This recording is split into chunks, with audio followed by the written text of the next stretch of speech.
was working with a lovely couple in their 60s in Arlington, very happy together.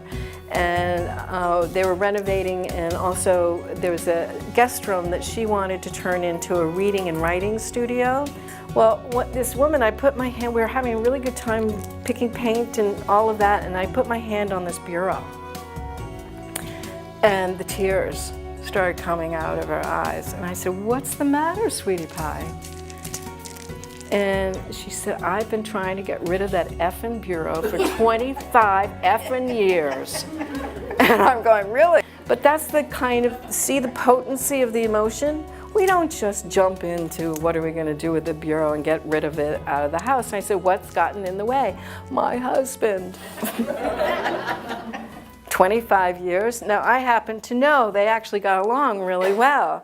The difference is that that bureau was her husband's first wife's bureau, okay?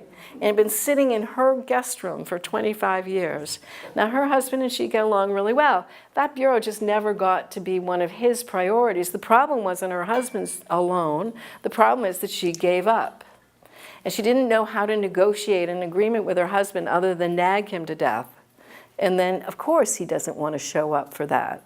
Okay, so I asked her husband to come into the room, and I'm often in the middle of people in their homes, negotiating what to do with this stuff. And he was just stunned that she was upset about the bureau. He had long forgotten the bureau. It had been 10 years. I think she stopped 10 years ago, but for her, it's been in her house for 25 years. That's a quarter of a century. This is a really high-functioning woman. You're wondering how she couldn't get the bureau out. She gave up because she didn't want to fight with her husband, and she loved her husband more than getting rid of the bureau. So our priorities are what's running the show. But so he came in, and to negotiate the process, his needs need to be respected as much as her needs. So he's French-Canadian and grew up in poverty. She is middle class, maybe upper middle class Jewish New Yorker Jew. Okay, totally different relationship to the stuff. She could chuck it. He cannot not try and sell this bureau. He's not being a good husband if he just takes it out and throws it away. So we made an agreement. He has the skills to sell it on Craigslist. I said, "Great, list it tonight, take a picture." He was all ready to go, and in 1 week's time, if it hasn't sold, it's going out. And he said, "Okay." Now, I knew that the price he was selling the bureau, it would never sell, or at least I suspected. But that's none of my business. Okay, I sort of suggested that he lower it a little bit, and he said, "No, I want to get as much as I can."